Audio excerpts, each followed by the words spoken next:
which I purchased. My practice is only less than 3 years old now, so I purchased it a year and a bit ago. And we scan every new patient that comes into the practice, and there are any NIRI, or the near infrared, assists us in identifying carious lesions earlier than what you may find on a bite wing or on an X-ray. So let me jump ahead of you. So you can tag team that now with artificial intelligence.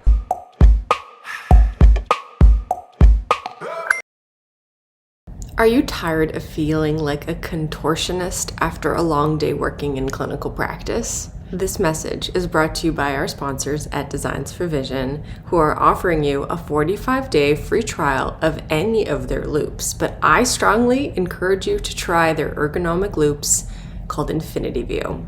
Say goodbye to your chin down, neck cranked, poor posture, dental procedure and practice.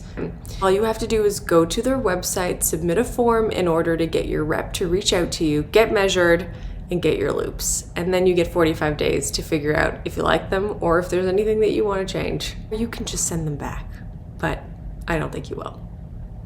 So buckle up, get ready to rock the Infinity View loops and say hello to a life filled with joy, comfort, and amazing posture. Thank you, Designs for Vision, for creating these beautiful loops. I can't go back to my old ones, ever. We're back for part 2 here with Dr. Paul to talk about your lecture that you just delivered at Chicago Midwinter, where we are right now, recording live at the Designs for Vision booth, who graciously gave me a table. Good company. Yeah, great company. Yeah, John's a good guy. They have a great product called Reveal. Have you heard of it? I've seen it. Have you seen it in real life? I know the founder. Oh, yeah. He's the Romanian guy. Yeah, I've met him at a conference, too. Really, really smart guy. Brilliant. John showed me a video of them performing a procedure, removing a brain tumor, using Reveal to identify the margins, because the margins of those cancer cells also release, or those cancer cells release porphyrins. Yeah, he's actually in the Boston area near me. Yeah, so he's a good guy. Yeah. It was funny. I was doing a. You'll have to tell him that we should take a picture and send it to him. I was giving an online lecture for a group, and I said, so it was a Boston group. So I said, in the lecture, I said something like, so you should learn something about fluorescence and Reveal, and there's this wonderful doctor named Liv Steyer. And all of a sudden he goes, "I'm here." Oh no, he was there? He was one of the listeners. That's so funny. I'm right here. Oh my gosh, Livy a good guy. So your lecture topic was about ditching your impression material. That was the title. That was the hook. The hook was, the question was, and the question is, with all these digital things going on, should you throw out your impression material? Should you? No. Why not? There's still room for impression material. You think so? For there's certain processes you're going to use it, and there's certain things you have to do. There are a few purists will say we can do 100% on all digital. Is there anyone doing that? Is there anyone 100% digital? Yeah. And they're pushing the limits of some of the processes. I think in the world of dentures and things like that, there's this beautiful software that you can use to build dentures and things, but there's still some impression issues that are going on. Where you still might need a specific impression, or if you want to do a pickup impression of something, you still need impression material. Yeah. And I think the days of alginates for study models are gone. If you can do a scan and you have it sitting on the screen, and in seconds it's on the patient. You show the patient their teeth and say, "This is this." So I'm seeing a lot more use of the digital technology in patient education. And just your basic treatment planning, and that's with some software. So the gist of there was 2 courses. One was this complete lecturing course. It was about 3 hours, and I just went through a zillion products that are in the marketplace, all the different names of different scanners from different companies and how they work, and the various software companies that are out there, and then 3D printers. And give us the name of some of the now hot versions of scanners that are out there. I have an iTero 5D with NIRI, which I think is really cool. And NIRI is near infrared, as you can explain it. You can explain NIRI. Sure. They can just Google it if it's something you're interested in, which I purchased. My practice is only less than 3 years old now, so I purchased it a year and a bit ago. And we scan every new patient that comes into the practice, and there are any NIRI, or the near infrared, assists us in identifying carious lesions earlier than what you may find on a bite wing or on an X-ray. So let me jump ahead of you. Yeah. So you can tag team that now with artificial intelligence. Yeah, so there's a company that's here at the trade show. A couple of them. Yeah, Pearl is here and Pearl. Overjet. And Where is Pearl? I wanted to go and see them. they're I don't over know here where they're. I can't use the app. So if anyone from Chicago is listening, vendors can't use the app because we don't have a registration code. Really? I get it for you. It's very irritating. So I want to know where Pearl is because I want to check out their software. They use AI to identify. But there's a caries few. on X-rays. There's Overjet. There's Video Health. There's a couple of other ones that they're not all here. But so how do you feel about, I mean, you told us in your previous episode that you helped implement and begin the scanning process with the engineers at MIT that ultimately sold to 3M for their first inception of a scanner. So now when you see how many years later, 20, 30 years later? No, it's not that long. No? No. What year was that? A little over 10. Okay, so 10 years later, you're here and you're walking around and you see all of these booths. Where would one go? Like, how do you begin your first venture from ditching the proverbial impression material to making that first move? Each one of the scanners that's out there, you mentioned iTero. I guess I'll look around I don't want to be partial to it, but I'm looking. I see. We see Plan Mecca near us. Plan Mecca, 3Shape Medicine. We've got Sirona. Yeah, Dentistry Sirona. Dentistry with CEREC. Yeah. Well, actually, precise Prime Scan. Prime Scan. So each of them has a slightly different approach to the 3M scanning. sold their scanner to Midmark. To Midmark. Yeah. Yeah. So that was my scanner. I felt that was like they sold my baby. They sold your baby. Oh no. But I've talked to Midmark too. Okay. What's happened is there's been a little consolidation, and so most of the companies have one or two or sometimes three different versions of the same thing. Yeah. And they bring them at different price points. Mm-hmm. So you can get into this whole business now for under $20,000 very easily. And there's some other manufacturers. There's a company called Shining 3D, three disc Heron. Mm-hmm. Different companies that you've never heard of that are manufacturing very, very good scanners. So you have to read the research on each one. You have to try them out, which is hard to do, and see which one works best for you in your hands. That's all I can say. I mean, someone says, well, what's the best one in the marketplace? Well, as of this second, I could say one is like 3Shape just came out with a brand new small, the 3Shape, the 5 wireless. It's very cool, very, very fast. But the week before... Is that the one that plays music? That I don't know. What's the one that you can program to I think you program music on Sirona's always had that with CEREC. Yeah, there's another one that's a cordless one that has music as well. So Carestream had a cordless one, but they sold that to Dexis. Medit has the cordless. Cordless is very, very nice. Yeah. But the thing is that they've made the changes coming so fast that I've talked about KOLs, key opinion leaders. I've been to a lecture by a specific person who was really thrilled and said, the best thing I've ever worked with is the Medit. And then a month later he goes, the best thing I've ever worked with is the 3Shape. Yeah. And it's a horse race. And at these meetings, especially the meeting in Germany where I'm going, that IDS meeting, you go to the different booths. And if I'm in the Plan Mecca booth, the 3Shape people are in there looking and see what Plan Mecca has. Yeah. And the Plan Mecca people are over at the Sirona booth. Yeah. And they're all watching each other. So at the end of the meeting, hey, you know what they had? We're going to do that now, too. Yeah. Like Neri, you talked about Neri. Yeah. So iTero had the Neri, so now Plan Mecca has a thing like Neri. Yeah. So it's definitely a horse race. It's like cars, right?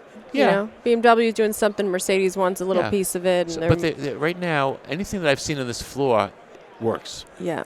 And so one might be a hair faster or a little slower, or have or integrates with a different software, but if you're doing, 50-50. Sure. There's a good software. This I will say, there's a software on the floor here called ExoCAD. It's just unbelievable. Yeah. And which is any also scanner, very expensive. Well, but you know what? It's virtual treatment planning. You can do wax ups on this thing. Yeah. It gives you all the information you need, and then you can't just, let's say, jumping around for my lecture, you can't just buy a scanner and then buy a 3D printer. You need the software. Something to bridge. Right, and then you have to figure out how it works. Then you have to plan it out. So it's not like putting a stereo together. That's simple. Yeah. So in my courses, it's elementary level, and it's so the people in my classes, I'd say about a third of the people in my class already have scanners, but they have old ones, and they're thinking of getting another one for the practice. Yeah. If I have the CEREC, can I use the 3Shape? If I have the 3Shape, can I integrate it with the Plan Mecca? Yeah. And some of the answers are yes. Most of the answers are yes.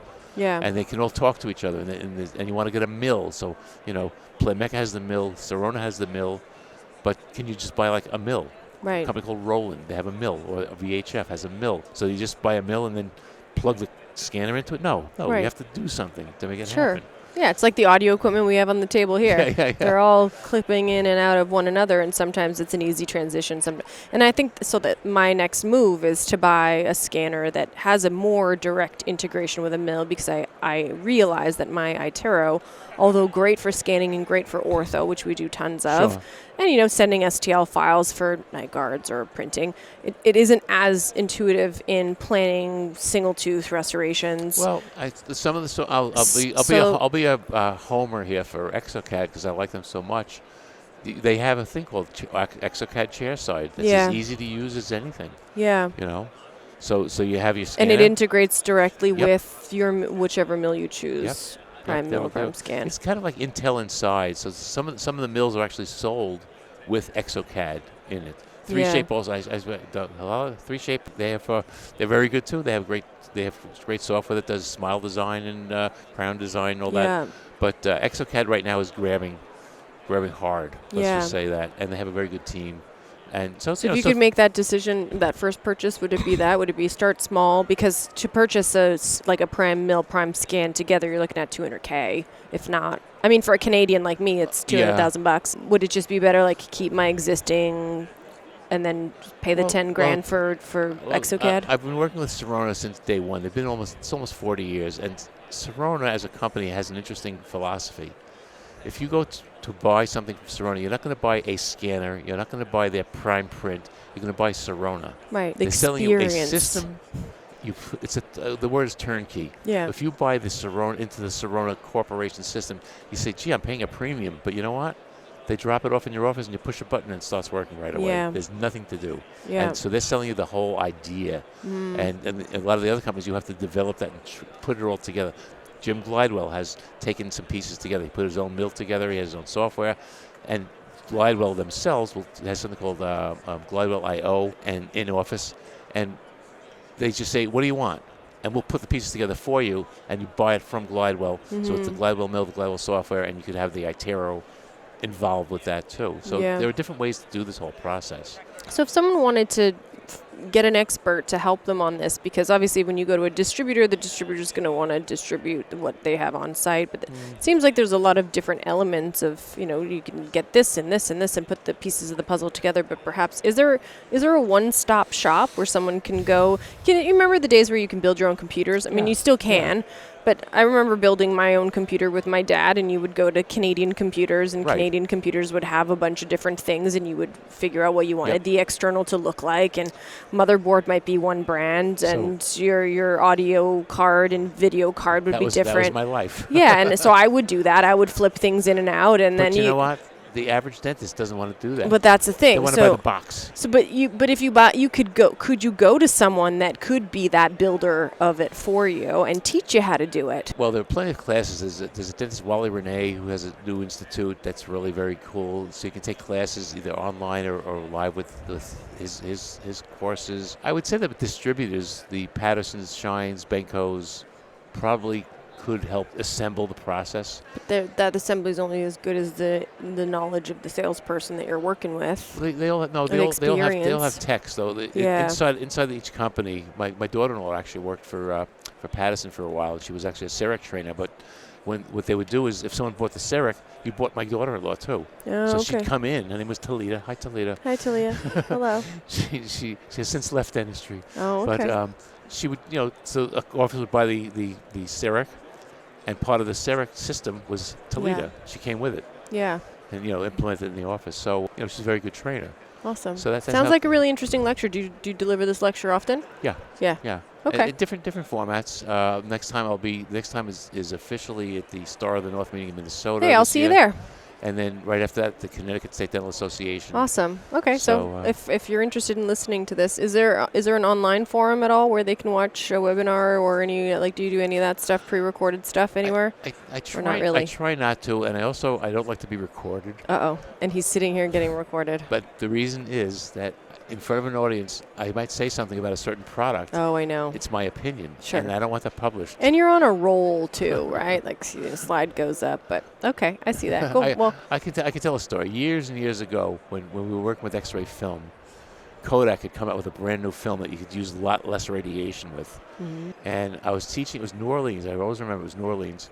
And in my lecture I said, so Kodak has this brand new film, it's a high-speed film. I said, but the resolution isn't as good as the regular film. The next day, I got a phone call from somebody at Kodak. I said, yes, it is. Well, that's kind of cool that you had such an impact that someone at Kodak would pick up the phone and call you. Wow, very cool. So I have to be very careful with what I say. Wow, okay. And it's everything I say is my opinion about what I see. Yeah. And I'm not being dogmatic. So I don't have time to sit there and take the plain neck of an emerald and take it apart and say, oh, look, it has this little mirror in it, this little sensor thing. And I don't I don't have to do that. Yeah. Awesome. Cool. Great. Okay. We'll catch you on our last clip, part 3, which will be a quick 5-minute rapid fire question with Dr. Paul. So check that one out, and check out the Star of the North if you're coming up to listening to this, and check out his lecture. All right, part 3. Dr. Paul. Still more. We're still more. Last one. This is fast. I have one question for you, or maybe 2. What's been most challenging thing you've discovered in your career in dentistry? What's been the hardest part for you getting to where you are today? Balance of life. Personal and work? Because I have to say that my grown children didn't get enough of me. Yeah. Did they tell you that? Not in those words, but I just feel guilty that I spent so much time. Oh, Dad, I have to do this. Oh, I got to go talk at the Minnesota meeting, or I got to do this, or I'm writing this article tonight. Don't bother me. I think in my own personal life, I've put everything I have into dentistry and into the things that I do. To this day, I sit there and I go, what am I doing? I mean, I'm spending 7 days a week doing this stuff. And like I just said, I was not joking. I was watching the Super Bowl with my PowerPoint in front of me, tweaking the last parts of and my friend, my Carla, my assistant, had a Super Bowl party, and I didn't go to the party. Yeah. So what's making you not slow down? You say these things, and I say them to myself too, and I'm like, next year I'm going to do this. Next year I'm going to make more time for outdoor activities. So what's making you not actually do what you're thinking? COVID had an interesting impact on me because in Massachusetts we were shut down for 2 months. Yeah. And I was sitting at home, horrified. What am I doing? I could not retire. I could not just sit around. And my wife also said, get the hell out of here. Go fishing. Get a hobby. But it's just I have to be doing this, and I don't know why. But the other problem for me personally is I can't stop anyone. Well, everything's intertwined. Yeah. People say, well, why are you still seeing patients 3 days a week? I said, well, because I love my patients. If I stop seeing my patients, all of a sudden I'm not clinically relevant. So I can't talk to an author. I can't talk to a room and say, I heard about this new product. Somebody's using it, not me. I feel that's important to be talking from first person. So everything's intertwined. So I have this major fear that if I shut one thing down, the whole thing's going to shut down. But maybe that'll be okay. I have that same fear, and you're ahead of me. So I think that fear just develops more and more. And so what would I do? Yeah, so I joined a gym. Yeah. I practice guitar every day. I play the piano every day. It sounds very, very dramatic. But I've met a number of friends of mine here at this meeting, and they said, "Oh yeah, I retired 4 years ago, but you know what? I decided to go back, and I'm working 3 days a week in a clinic. I'm doing this. I'm doing that. Yeah. I think dentistry is kind of funny that it just grabs you. Yeah. But I'm on Facebook groups, and they say, I will retire the day I hit 62. Bang, I'm done. I'm going to go, skiing for the rest of my life. I'll play golf for the rest of my life. And I can't see that personally. I admire those people. I don't know. Where they can envision what their end goal would be. Yeah. I mean, there's a certain point in your life. I mean, do I have to? I mean, I have no there's no economic gain for me at this point.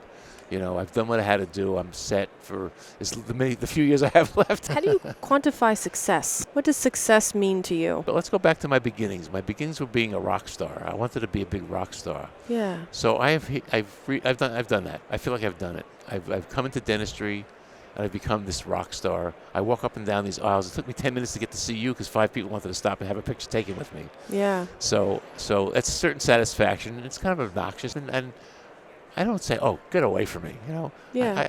I embrace it.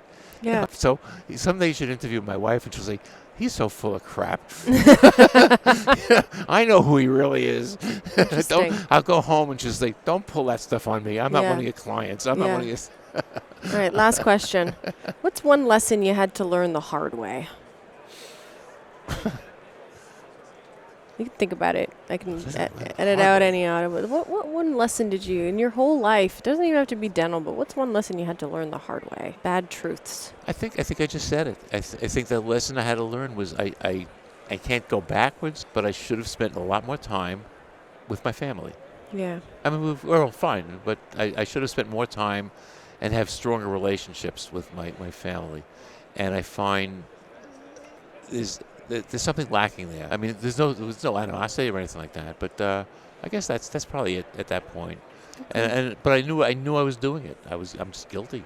It's what I did, and they accept it, and they know what I'm doing. And Did you have to ever apologize, or did you ever apologize? Did you ever have a conversation and say, "Hey guys, I'm really sorry that happened," or no? It was just kind of the silence. Not directly. No. But I see now. So I have 2 grandchildren now, and I think, wow, I'm not giving my children are giving them way more than I gave them. Was that the reality moment? I guess so. Yeah. I guess so. Do you spend time with your grandchildren? One of them lives in Georgia. I don't see her off that. When I go to the Hinman, I see her. Okay. And they have very busy lives. Yeah. And I have a son who lives closer to me, who's Toledo. We mentioned Toledo. Mm-hmm. And I see them on and off. But I mean, I know families that say, oh yeah, we have family dinner every week. Every Friday night, or whatever it is. And yeah. I never did that. And my youngest son lives in Pittsburgh, and So he all has this over. very, very cool life that he's running. And and we talk, and we love each other. Yeah. And we talk about his cat. Do you think they're proud of you? Absolutely. Yeah. In fact, Do people tell you that they're proud? Who's the last person that said that they were proud of you? It's not so much proud of me. I'm a pain in the neck to them. My daughter who's living near Atlanta, Georgia. She lives in Decatur, Georgia. Says, Dad, I was at this place, and there was this person saw my name or said something and said, "Oh, I know you, Dad." No way. In fact, when she met her husband, it turned out that I knew his father. That's funny. Everybody they was bumping into people who know me, and they go, "Oh my God!" It's hard Dad. not to know you. Yeah. Well, thank you. And for everyone that's listening to this, you'll Oh, get to know boy. him a lot more. There's some details in the show notes. So thank you, Dr. Paul, for spending an Irene. hour with me Yeah, recording. really. This is the longest. Don't worry. I won't ask you to do this often, unless you want to, because Oh my God. I like being Barbara Walters once in a while. All right, everyone. Thanks again for tuning in, and we'll catch you next time. Thanks Peace so out, much. peeps.